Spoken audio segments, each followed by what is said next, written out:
વંદે માતરમ વિદ્યાર્થીઓ, ગયા વખતેના વિડિયો લેક્ચરની અંદર તમને હીટ એન્ડ ટ્રાયલ પદ્ધતિ આપણે શીખવાડી હતી કે સમીકરણ અસંતુલિત હોય તો એ સમીકરણને આપણે સંતુલિત કેવી રીતે કરશું એના વિશેની આપણે ટોટલી માહિતી આપેલી હતી. તો જે સમીકરણો અસંતુલિત છે એ સમીકરણને આપણે સંતુલિત કેવી રીતે કરશું તેના વિશેની ટોટલી જાણકારી, ટોટલી માહિતી ઓલરેડી મેં તમને અગાઉથી આપી દીધી હતી. હવે આપણે આ વિડિયો લેક્ચરની અંદર જે આપણે હીટ એન્ડ ટ્રાયલ પદ્ધતિ ભણતા હતા, હીટ એન્ડ ટ્રાયલ પદ્ધતિ જે આપણે ભણતા હતા એ હીટ એન્ડ ટ્રાયલ પદ્ધતિને આપણે આગળ લઈ જવાની છે. જો કે ઓલરેડી જ સામાન્ય રીતે જ આપણે તમે બોર્ડ ઉપર જુઓ તો બોર્ડ ઉપર તમને જુદા જુદા તબક્કાઓ છે એ તબક્કાઓની વાતો તો થઈ જ ગઈ હતી. તો જુદા જુદા તબક્કાની વાતો તો ઓલરેડી થઈ જ ગઈ છે. દાખલા તરીકે પહેલો તબક્કો પહેલા તો મેં લખ્યું હતું કે રાસાયણિક સમીકરણને હીટ એન્ડ ટ્રાયલ પદ્ધતિની મદદથી સંતુલિત કરવા. તો આપણે રાસાયણિક સમીકરણને હીટ એન્ડ ટ્રાયલ પદ્ધતિની મદદથી સંતુલિત કરશું. તો રાસાયણિક સમીકરણ છે ને આપણે કેવી રીતે હીટ એન્ડ ટ્રાયલ પદ્ધતિની મદદથી સંતુલિત કરી શકીએ? તો પહેલું સમીકરણ આપણે આપેલું છે Fe+H2O gives Fe3O4 H2. તો એક સમીકરણ આપણે આખું આપેલું છે કે Fe+H2O gives Fe3O4 H2. આ સમીકરણને આપણે હીટ એન્ડ ટ્રાયલ પદ્ધતિની મદદથી સંતુલિત કરવાનું છે. આ સમીકરણને આપણે હીટ એન્ડ ટ્રાયલ પદ્ધતિની મદદથી સંતુલિત કરવાનું છે. તેના માટે આપણે શું કરશું તો કે આપણે એના માટે જુદા જુદા તબક્કાઓ છે એનો ઉપયોગ કરશું. પ્લસ આ સમીકરણનું ગુજરાતી શું થાય તો કે લોખંડની ધાતુને ભેજવાળી હવામાં ખુલ્લી રાખતા લોખંડનો કાચ બને છે અને હાઇડ્રોજન વાયુ છૂટો પડે છે.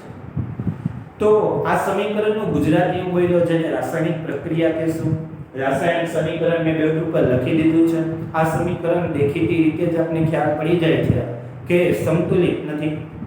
તો આ સમીકરણ દેખીતી રીતે જ ખ્યાલ પડી જાય છે કે આ સમીકરણ સંતુલિત નથી. તો હવે આપણે આ સમીકરણને સંતુલિત કરવું પડશે. તો આ સમીકરણને આપણે કેવી રીતે સંતુલિત કરશું?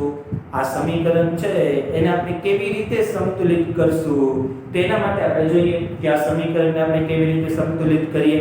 તો સૌપ્રથમ શું કરવાનું છે આ સમીકરણમાં તો કે તબક્કો નંબર 1 એવું હેડિંગ આપવાનું. તબક્કો પહેલા તબક્કામાં શું કરવાનું છે તમારે તો તબક્કા નંબર 1 ની અંદર તમારે બીજું કાંઈ નથી કરવાનું થતું. તબક્કા નંબર 1 માં તમે જે સમીકરણ બનાવેલું છે એ સમીકરણને બોક્સ કરી દેવાના. તો તબક્કા નંબર 1 ની અંદર જે કોઈ સમીકરણો છે એ સમીકરણની ફરતે બોક્સ કરવા. તો આ સમીકરણની ફરતે આપણે બોક્સ કરી દીધું. આ તબક્કા નંબર 1 આપણો પૂરો. તબક્કા નંબર 2 માં શું કરવાનું છે તો તબક્કા નંબર 2 જે અગાઉના વિડિયો લેક્ચરમાં આપણે વાત કરી એવી રીતે જ આપણે બીજું કંઈ નથી કરવાનું. તબક્કા નંબર 2 ની અંદર સામાન્ય રીતે જે સમીકરણો આપેલા છે એ સમીકરણોને એક કોષ્ટક સ્વરૂપે રજૂ કરી અને આપણે કહેવાનું કે આ પ્રક્રિયક અને નિપજની સંખ્યા સરખી નથી. તે કોષ્ટકમાં આપણે ક્રમ લખ્યો, તત્વ લખ્યા, પ્રક્રિયક લખ્યા, નિપજ લખ્યા, ક્રમમાં લખ્યું 1 2 3. તત્વ 3 છે કે Fe નામનું તત્વ છે, એક હાઇડ્રોજન નામનું તત્વ છે, એક ઓક્સિજન નામનું તત્વ છે. ત્રણેય તત્વ લખ નાખ્યા. પછી હું લખ્યું તો કે પ્રક્રિયક Fe કેટલા પ્રક્રિયકમાં તો કે પછી હાઇડ્રોજન તો હાઇડ્રોજન કેટલા તો કે 2. ઓક્સિજન કેટલા તો કે એથી પછી આપણે આગળ ગયા કે નિપજની અંદર Fe કેટલા તો કે નિપજની અંદર Fe 3. નિપજની અંદર હાઇડ્રોજન કેટલા તો નિપજની અંદર હાઇડ્રોજન 2 અને નિપજની અંદર ઓક્સિજન કેટલા તો કે ઓક્સિજન 4. અહીંયા આપણે જોઈ શકીએ છીએ કે પ્રક્રિયકો અને નિપજોની સંખ્યા સરખી નથી. તો નીચે પોઈન્ટ કરીને લખવાનું કે અહીં પ્રક્રિયકો અને નિપજોની સંખ્યા સરખી નથી. અહીં પ્રક્રિયકો અને નિપજોની સંખ્યા સરખી ન હોવાને કારણે આ સમીકરણ સંતુલિત નથી એવી આપણે ખબર પડે. તો આ સમીકરણ સંતુલિત નથી. એટલે આપણે હવે તબક્કા નંબર 3 ઉપરથી જ પ્રક્રિયાના સમીકરણને સંતુલિત કરવાનો પ્રયત્ન કરશું. તો તબક્કા નંબર 3 માં શું કરવાનું છે તો તબક્કા નંબર 3 કરતા પહેલા ઉપરનું આ કોષ્ટક જોવાનું. આ કોષ્ટકમાં છે શું તો કે આ કોષ્ટકની અંદર હાઇડ્રોજન તો બે છે એનો કોઈ ટેન્શન નથી, પણ અસંતુલિત છે Fe અને O. લોખંડનો અણુ અસંતુલિત છે અને ઓક્સિજનનો અણુ અસંતુલિત છે. તમારે લોખંડના અણુને સંતુલિત કરવાનો છે, ઓક્સિજનના અણુને સંતુલિત કરવાનો છે અહીંયા લોખંડનો એક ત્રણની અસમતુલા દર્શાવે છે, જ્યારે ઓક્સિજનનો અણુ એક 4 ની અસમતુલતા દર્શાવે છે. તો આ બેમાંથી એક 3 કરતા એક 4 ની અસમતુલિતતા વધારે છે. તો તબક્કા નંબર 3 આપણે હેડિંગ આપી પોઈન્ટ કરીને લખવાનું કે ઉપરના તબક્કા પરથી માલુમ પડે છે કે ઓક્સિજનમાં વધારે અસમતુલિતતા છે. તો સૌપ્રથમ આપણે ઓક્સિજન અણુને સંતુલિત કરશું. એના માટે આપણે ક્રમ ઉપર જેવું જ તત્વ, પ્રક્રિયક, નિપજ આ તત્વ આપણે O આપી દઈશું કારણ કે આપણે ઓક્સિજનને સંતુલિત કરવાના છે. ક્રમ 2 જ આવશે, 1 અને 2. 1 એટલે શરૂઆત, 2 એટલે અંતિમ. એવી રીતે લખનાખ્યું શરૂઆતમાં ઓક્સિજન કેટલા, જ્યારે આપણે સંતુલિત પરિસ્થિતિ એટલે કે અંતિમની અંદર ઓક્સિજન કેટલા સંતુલિત કરી દઈએ ત્યારે આપણે જોયું કે પ્રક્રિયકમાં H2O એમાં ઓક્સિજન છે એટલે Fe માં ઓક્સિજન નથી એટલે આપણે નથી લખતા, પણ H2O માં ઓક્સિજન છે એટલે આપણે H2O હેડી કર્યું. પછી Fe3O4 એમાં ઓક્સિજન છે નિપજમાં તો Fe3O4 એમાં ઓક્સિજન આપી. આ તમે જોઈ શકો છો ઓક્સિજનનો એક જ અણુ છે. આ તમે જોઈ શકો છો ઓક્સિજનના 4 અણુ છે, ક્રોસ ગુણાકાર કરી દીધા. આ એક અણુ છે એટલે મેં એક લખ્યું છે. આ ઓક્સિજનના 4 અણુ છે એટલે 4 લખ્યા છે. પછી ક્રોસ ગુણાકાર કરી અને કુંડાળું કરી દીધું. તમને અહીં ખબર પડે છે કે સૌથી વધુ સંતુલિત વસ્તુ કોણ છે? તો કે આને સંતુલિત કરવા માટે આ કોઈ એવો આંકડો મૂકીએ તો સંતુલિત થઈ જાય. તો 4 છે ને 1 વડે ગુણ્યા મેં અને 1 છે ને 4 વડે ગુણ્યા એટલે બેયનો ગુણાકાર સરખો થાય. એટલે મેં 4 કર્યા ને 1 કર્યા. હજી તબક્કો 3 પૂરો નથી થતો. તબક્કા 3 માં એક સમીકરણ લખવાનું છે જે બોર્ડ ઉપર લખેલું છે. એમાં આપણે શું કર્યું છે? આ સમીકરણ એનું એમ જ છે, આખું સમીકરણ એમ જ લખેલું છે, પણ ફેર આપણે એટલો કર્યો છે કે H2O છે ને એમાં કુંડાળામાં સાર આવતા હતા ને એટલે આઈટી જોઈને સમીકરણ લખ્યું છે, પણ H2O ના કુંડાળામાં આગળ 4 આવતા હતા એટલે આપણે આગળ 4 મૂકી દીધા. જ્યારે Fe3O4 ના કુંડાળામાં 1 આવતું હતું તો 1 આપણે મૂક્યું નથી કારણ કે 1 કરતા જો મોટો આંકડો હોય ને તો જ મૂકવાનો થાય, 1 કરતા નાનો આંકડો મૂકવાનો થશે નહીં. તો આ સમીકરણ 3 ના અંતે આપણે આવું સમીકરણ મળ્યું. તો કોષ્ટક 3 ના અંતે આપણે એક આવું સમીકરણ મળ્યું છે. તો જુઓ જ બોર્ડ ઉપર તમને એટલા કોઈ તબક્કામાં તકલીફ પડતી હોય અથવા એટલા કોઈ તબક્કાની અંદર તમને ખ્યાલ ન પડ્યો હોય કે સર અમને અહીંયા ખ્યાલ નથી પડ્યો અથવા તો અમને અહીંયા ખબર નથી પડી એવું કંઈ હોય તો કયો. લગભગ તો ઓલરેડી અગાઉ આપણે સમજાવી દીધું. આ તો આપણું રિવિઝન ટાઈપ ચાલે છે એટલે તમને લગભગ બધી ખબર પડી જ જાય.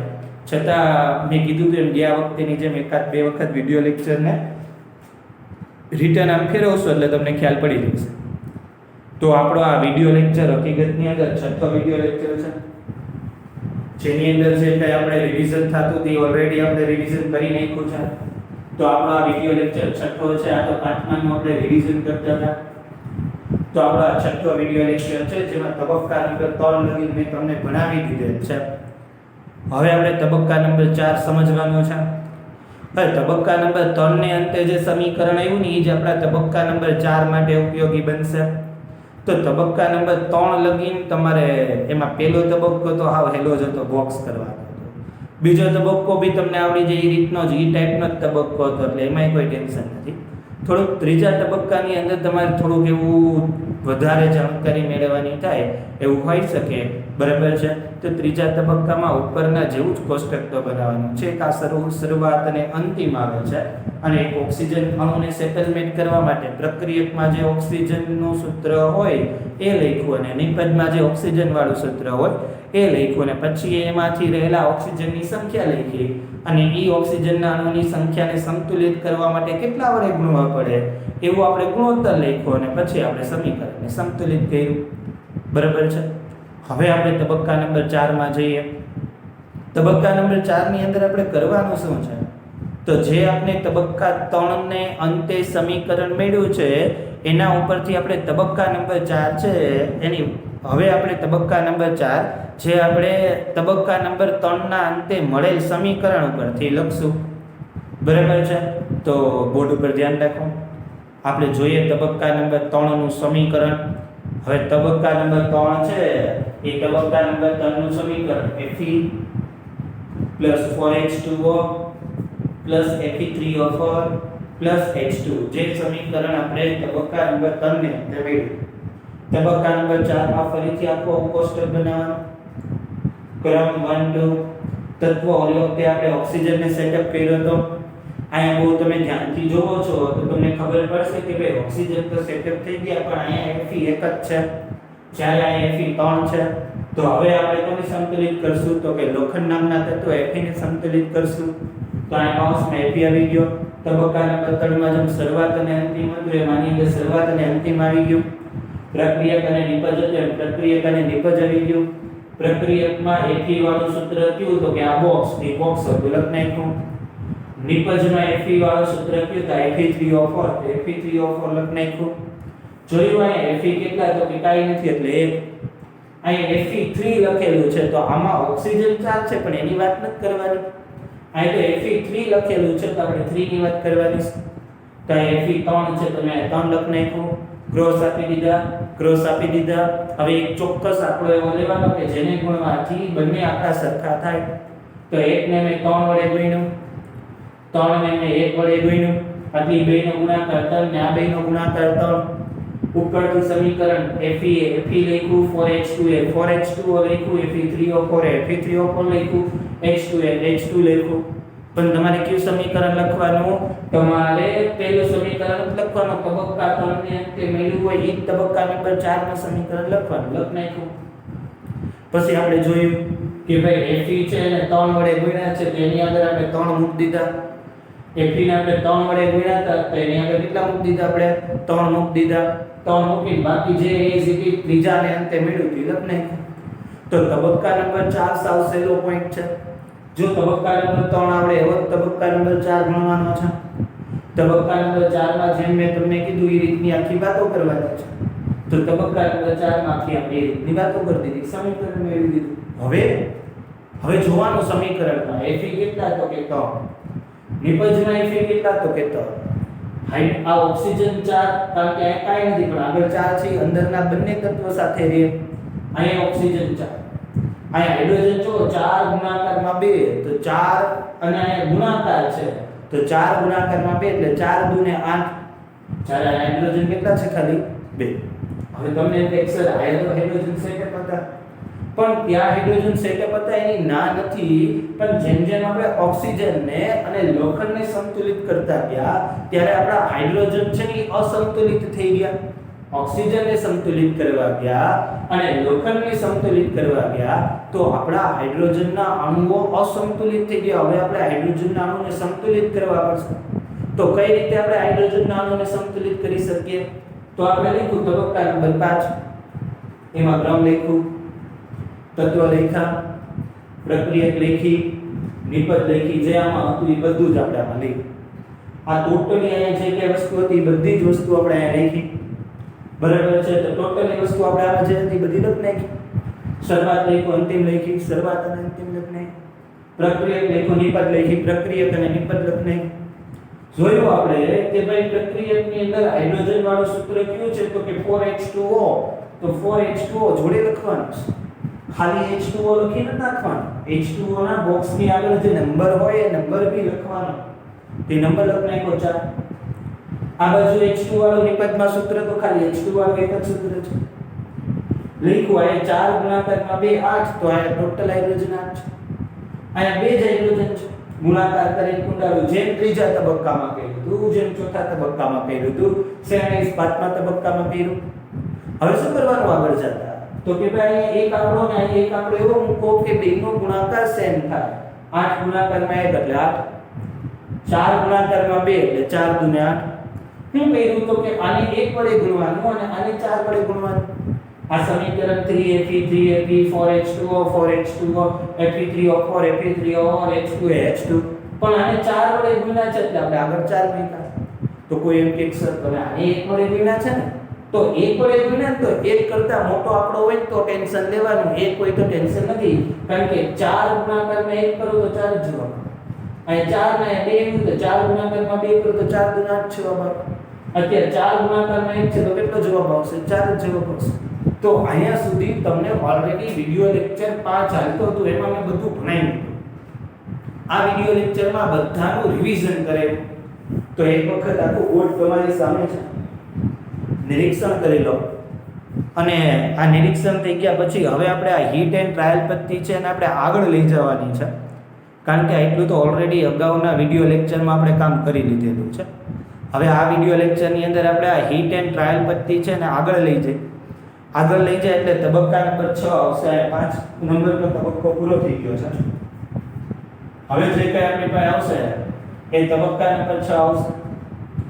તો તબક્કા નંબર 6 ની અંદર શું કરવાનું છે? આ તબક્કા નંબર 6.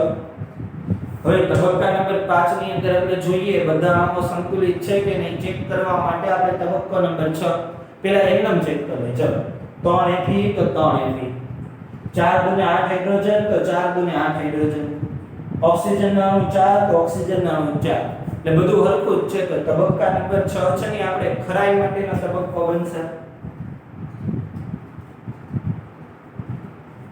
તો તબક્કા નંબર 6 આપણો ખરાઈ માટેનો તબક્કો બનશે, કારણ કે જેટલું છે એટલું જ બધું ત્યાં સામાન્ય રીતે સેકન્ડ થાય.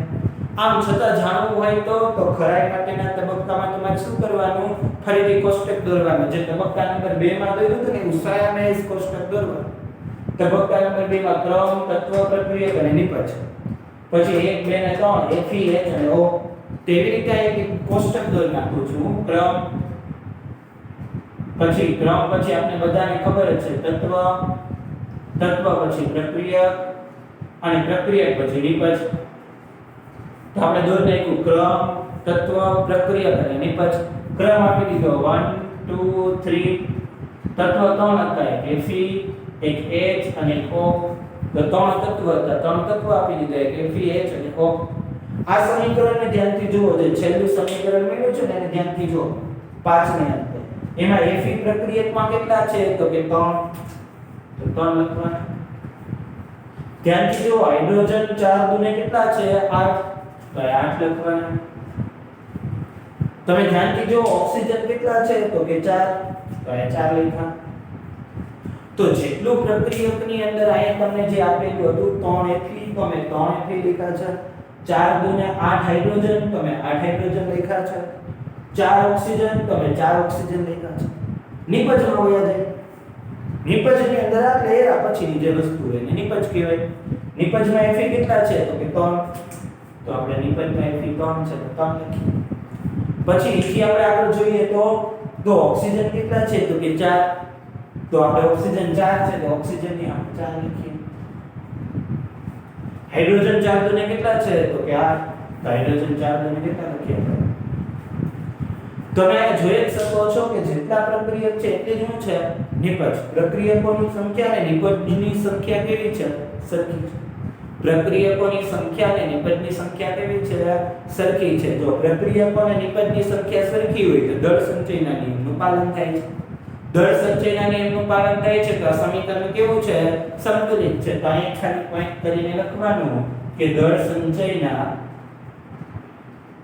નિયમનું પાલન થશે. તેથી સમીકરણ સંતુલિત છે. તો અહીં આપણે લખી નાખ્યું કે ભાઈ દળ સંચયના નિયમનું પાલન થશે. તેથી સમીકરણ સંતુલિત છે. તબક્કો નંબર 6 પૂરો થયો. તબક્કા number 7.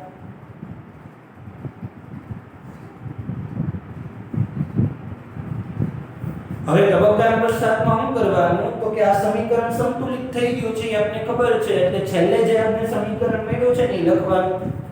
3Fe plus 4H2O gives Fe3O4 plus 4H2. તો સમીકરણની અંદર જો 3Fe plus 4H2O gives Fe3O4 plus 4H2. આખું સમીકરણ એનું એમ જ લખ્યું. જેમ આની અંદર આપેલું હતું એમ આખું સમીકરણ લખ્યું. કોઈ ફેરફાર કરેલો નથી. જે આપણે તબક્કાને આપ્યો છે ને ખાલી બોક્સ કર્યું છે ને બોક્સ હટાવી લીધું, બોક્સ કર્યા વગરનો જે ટાઈપ આવ્યો આ સમીકરણ સંતુલિત થયું. હજી તબક્કા નંબર 7 પૂરો નથી થતો. તબક્કા નંબર 8. તબક્કા નંબર 8 ની અંદર શું કરવાનું છે? જો તબક્કા નંબર 6 માં આપણે ખરાઈ માટેનો તબક્કો હતો. જે કાંઈ વસ્તુ આપણી પાસે હતી એ બધી જ વસ્તુઓ છે એ આપણી પાસે જે કાંઈ વસ્તુઓ હતી બરાબર એ બધી જ વસ્તુઓ આપણે એપ્લાય કરી દીધી. એટલે છઠ્ઠા તબક્કો તો ખરાઈ માટેનો તબક્કો થઈ ગયો. એમાં ક્રમ, તત્વ, પ્રક્રિયક ને નિપજ એવું બધું આપી દીધું. બરાબર છે. એમાં એફઈ ને એચ ને ઓ ને એની જેટલી કઈ સંખ્યા હતી એ આપણે પ્રેઝન્ટ કરી દીધી. પછી તબક્કા નંબર 7માં શું કર્યું તો કે તબક્કા નંબર 7માં આપણે છેલ્લું જે સમીકરણ મેળવ્યું હતું એ છેલ્લું સમીકરણ લખી નાખ્યું. અને છેલ્લું સમીકરણ લખીને પછી શું કરી નાખ્યું, જે હતું એ છેલ્લા સમીકરણની આજુબાજુમાં જે બોક્સ હતા એ બોક્સને કાઢી નાખ્યા અને જે સમીકરણ વધ્યું હતું સમીકરણ લખી નાખ્યું. હવે આમાં શું કરવાનું છે તો કે ભાઈ દરેક પદાર્થો હોય ને એના અવસ્થાઓ હોય. દાખલા તરીકે આપણે જ્યારે સમીકરણની શરૂઆત કરી હતી ને ત્યારે આપણે એમ કહ્યું હતું કે અહીંયા એફઈ હું લખું છું, સમીકરણ લખું છું ઉપરથી જોઈને 4H2O gives Fe3O4 plus 4H2. ઉપરથી જોઈને હું સમીકરણ જ લખું છું, બીજું કાંઈ નથી લખતો. ઉપરથી જોઈને મેં સમીકરણ લખ્યા છે, એમાં ના નથી. પણ કઈ રીતની વાત કરી આ સમીકરણમાં તો કે જ્યારે આપણે આ સમીકરણ લખતા હતા ને ત્યારે હું લખેલું હતું કે ભાઈ શરૂઆતમાં વાત કરો ત્યારે મેં કીધું હતું લોખંડ ધાતુનો ટુકડો ભેજવાળી હવામાં ખુલ્લો રાખતા. હવે લોખંડ ધાતુનો ટુકડો અવસ્થાની વાત થઈ તો લોખંડ ધાતુનો ટુકડો એટલે S, ધાતુનો ટુકડો S. પછી હું વાત કરી આપણે તો કે ભેજવાળી હવામાં એની સફિક્સમાં G લખવાનું. લોખંડનો કાટ બને છે એ પણ ઘન સ્વરૂપે જ હોય અને હાઇડ્રોજન વાયુ છૂટો પડે છે. તમને ચૂકસર અમને કઈ ખબર ન પડી, કોઈ પણ ઘન પદાર્થ હોય ને એને ઇંગ્લિશમાં સોલિડ કહેવાય, એના ઉપરથી S. કોઈ પણ પ્રવાહી પદાર્થ હોય ને એને ઇંગ્લિશમાં લિક્વિડ કહેવાય, એના ઉપરથી L. કોઈ પણ સામાન્ય રીતે વાયુ પદાર્થ હોય ને એને ઇંગ્લિશમાં ગેસીસ કહેવાય, એના ઉપરથી G.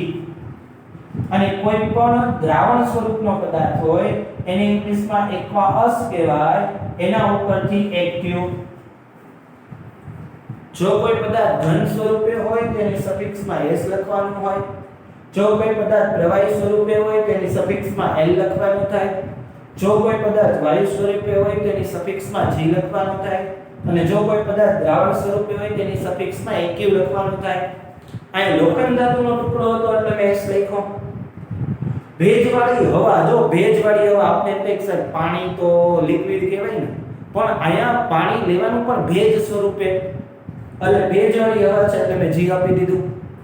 એના પછી Fe3O4 લોખંડનો કાચ બને છે એટલે મેં S આપી દીધું. હાઇડ્રોજન વાયુ મુક્ત થાય છે એટલે G આપી દીધું. અહીંયા સમીકરણ તમારું પૂરું થયું. આખું બોર્ડ જુઓ તમે, 2 લેક્ચર ત્યાં બરાબર.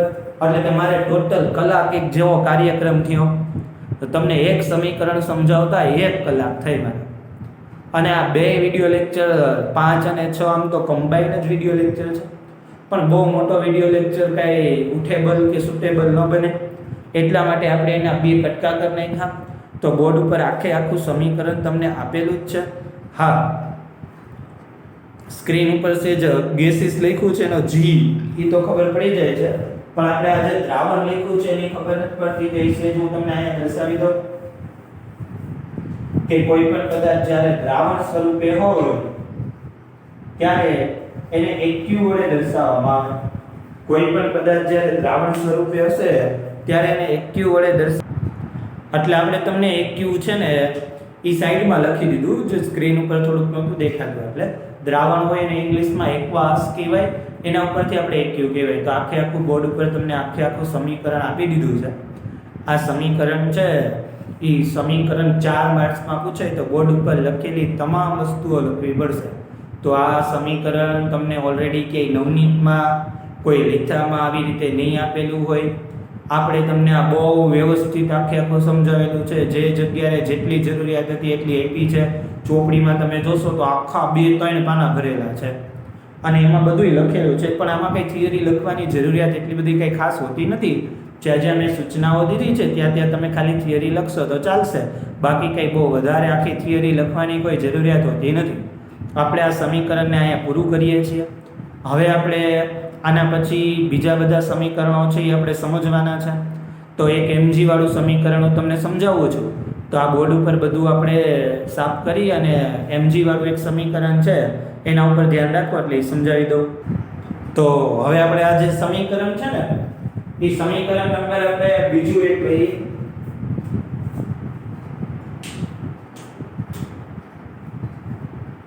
mg વત્તા O2 gives mgO.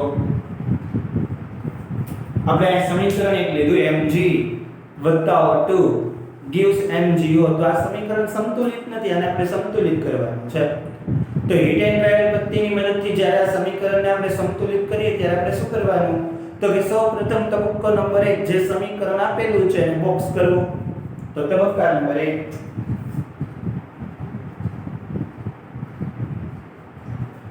તબક્કા નંબર 1 માં શું કરવાનું? સમીકરણની ફરતે બોક્સ કરો. તો ઉપરનું સમીકરણ લખું. આ સમીકરણની ફરતે બોક્સ કરી દેવાનું.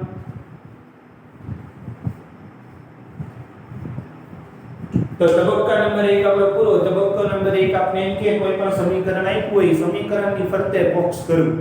આપણે સમીકરણની ફરતે બોક્સ કરી દીધું. હવે તબક્કા નંબર 2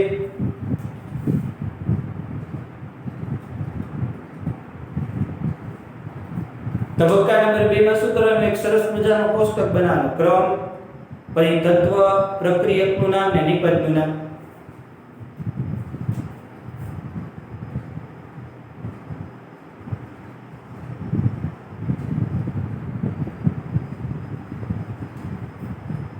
ક્રમ પહેલો, બીજો બે તત્વ છે. એક mg તત્વ છે, એક O તત્વ છે. પ્રક્રિયકમાં mg1 ઓક્સિજન 2, નિપજમાં mg1 ને ઓક્સિજન 1. આને એક સરસ મજાનો આવી રીતે આમ બોક્સ બનાવી નાખવાનું.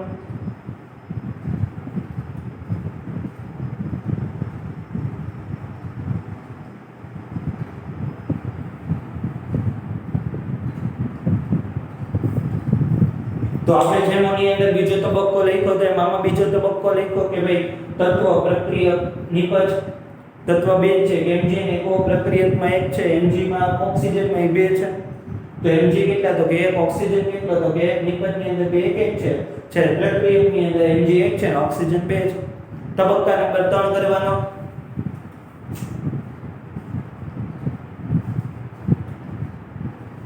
તબક્કા નંબર 3 ની અંદર શું કરવાનો? તો તબક્કા નંબર 3 ની અંદર તમને ખબર છે એ રીતે કે આ બેમાંથી સૌથી વધુ અસંતુલિતતા કેમાં છે? આ બે વસ્તુમાંથી સૌથી વધુ અસંતુલિતતા કેમાં છે? તો કે ઓક્સિજનમાં. આ ઓક્સિજનમાં 2 છે જ્યારે ઓક્સિજનમાં 1 જ છે. તો સૌથી વધુ અસંતુલિતતા ઓક્સિજનની અંદર છે. તો આપણે ઓક્સિજનની અંદર સેટઅપ કરીએ.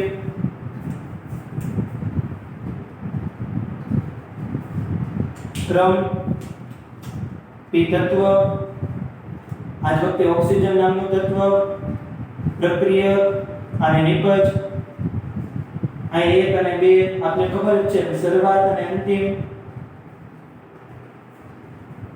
શરૂઆતમાં કેટલા? તો શરૂઆતમાં પ્રક્રિયકમાં ઓક્સિજન વાળું સૂત્ર O2,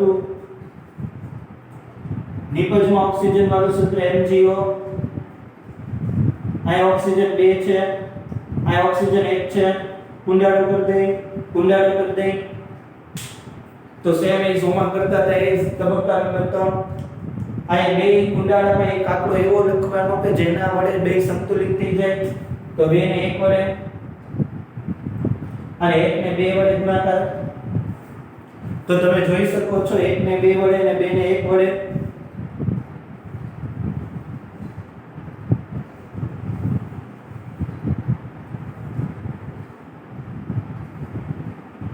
આવી રીતે આમ કર્યું. તો તબક્કા નંબર 3 તમને ખબર જ છે કઈ રીતની આપણે વાત કરી. તો તબક્કા નંબર 3 ની અંદર આપણે જે કંઈ લખવાનું હતું એ લખી નાખ્યું કે ભાઈ ઓક્સિજન અણુને સંતુલિત કરતા ક્રમ આપી દીધો, તત્વો આપી દીધું, પ્રક્રિયક આપી દીધું, નિપજ આપી દીધું. શરૂઆતમાં આપી દીધું, અંતિમમાં આપી દીધું. પ્રક્રિયક O2 છે, નિપજ MgO છે, ઓક્સિજન 2 છે, ઓક્સિજન 1 છે. ગુણાકાર કરીને કોને કેટલા વડે ગુણવું હોય તમને ખબર પડી જાય. હવે આની નીચે એક સમીકરણ લખવાનું છે. કયું સમીકરણ લખવાનું આપણે બધાને ખબર જ છે કે તબક્કા 3 ને અંતે જે સમીકરણ હોય એ લખવાનું હોય. તો કે આનું આ સમીકરણ અહીં લખું mg plus O2 gives MgO. સમીકરણની ફરતે બોક્સ કરી દેવાનું. હવે તમે જુઓ કે ભાઈ એક પ્રક્રિયક છે O2 એ 1 વડે, એક તો આપણે કોઈ દી દર્શાવતા નથી, જ્યારે MgO ને 2 વડે દર્શાવવાનું. આ MgO છે એને 2 વડે દર્શાવી દીધું. તો કે અહીંયા 1 છે તો O2 ની આગળ 1 તો આપણે મૂકતા નથી, ત્યારે 1 કરતા મોટો આપણો હોય તો જ મૂકીએ. પણ MgO અહીંયા 2 છે તો આપણે MgO ની આગળ કેટલા મૂકી દઈએ? 2 મૂકી દઈએ. આખું સમીકરણ લખાઈ ગયું. હવે જોઈ લો જેટલા Mg, અહીંયા 2 Mg છે, આ ઓક્સિજન 2 તો આ ઓક્સિજન 2, આ Mg 1 છે, આ Mg કેટલા થઈ ગયા? 2. તો ફરીથી તબક્કા નંબર 4 એક હેડિંગ આપવાનું.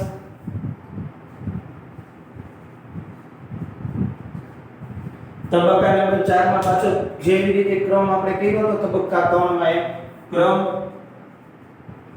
પછી તત્વ, આ વખતે તત્વ Mg રહેશે, પછી પ્રક્રિયક અને પછી નિપજ. ક્રમ આપી દે પહેલો બીજો, આપી દે શરૂઆત, અહીંયા આપી દે અંતિમ, અહીંયા પ્રક્રિયક તરીકે Mg બોક્સ, અહીંયા MgO પણ આગળ 2.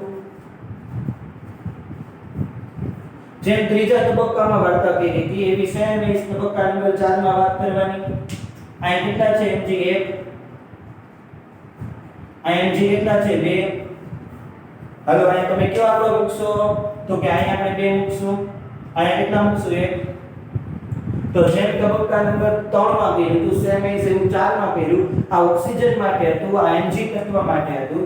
આપણે આખે આખું આને કોષ્ટક વાઇઝ બનાવી નાખીએ.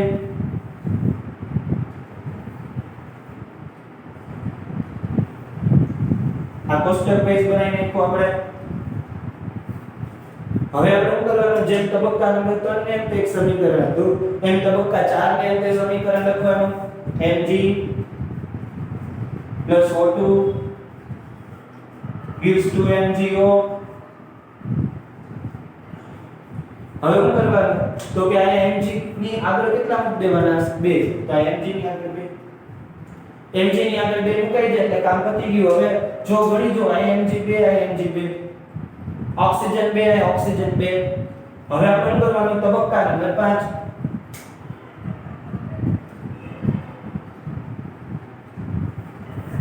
આ તબક્કા નંબર 5 ને ખરાઈ માટેનો તબક્કો કહેવાય. ખરાઈ માટેનો તબક્કો કેવો હોય? તો જે તબક્કા નંબર બીજો હતો એવો જ ખરાઈ માટેનો તબક્કો 5મો હોય. ક્રમ, તત્વ, પ્રક્રિયક, નિપજ. ક્રમ 1 2, તત્વ 2 છે, Mg ને કો કેટલા છે પ્રક્રિયકની અંદર? તો કે 2 2. આ કેટલા છે? 2 અને 2.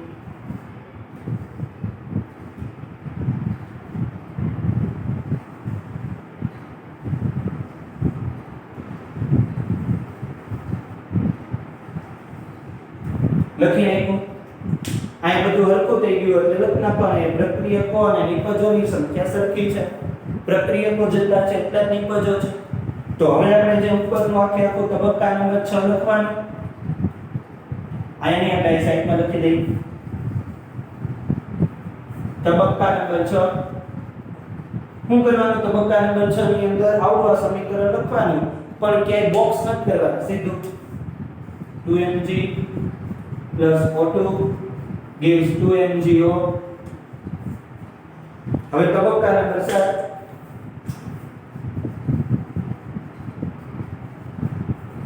શું કરવાનું તબક્કા નંબર 7 ની અંદર? તો કે જે ઉપરનું સમીકરણ છે આખે આખું લખ નાખો. હવે આપણે આ પ્રયોગ આવતો યાદ હોય. મેગ્નેશિયમ ધાતુની પટ્ટી S, હવાની હાજરી G અને રાખ બને એટલે S. તો જો આખે આખું સમીકરણ આને 4 માર્ક છે, સરળ છે. જ્યાં જેટલી જરૂરિયાત હતી ત્યાં આપણે આપી દીધું. તો આમ કોઈ પણ સમીકરણ તમને પૂછાય, ભલે ગમે એ સમીકરણ પૂછાય, પદ્ધતિ તો એક જ છે ને. તમે આવી ગઈ તમે લખી જાઓ તમારી રીતે એટલે તમને આ થઈ જશે. તો આને એક વખત રિફર કરજો. ક્યાંય ન ખબર પડે તો સંસ્થા દ્વારા અમારો કોન્ટેક્ટ કરજો, અમે તમને સમજાવશું. તો આને એક વખત જોઈ લેજો. આપણે આ વિડિયો લેક્ચર છે એ અહીંયા પૂરો કરીએ છીએ. હવે જ્યારે આપણે પાછા નવા વિડિયો લેક્ચરની અંદર મળશું ને ત્યારે આપણે રાસાયણિક પ્રક્રિયા એટલે શું ને એના પ્રકારો વિશેની માહિતી મેળવવાની છે. તો આપણે આ વિડિયો લેક્ચરને અહીંયા જ પૂરો કરીએ છીએ. હવે પછીના નવા વિડિયો લેક્ચરની અંદર આપણે રાસાયણિક પ્રક્રિયા અને તેના પ્રકારો ભણશું. તો આપણે તમને બોર્ડ ઉપર દર્શાવેલી દરેક વસ્તુને બહુ ખાસ ધ્યાનથી જોજો, જેથી તમને ઘણો બધો બેનિફિટ થશે.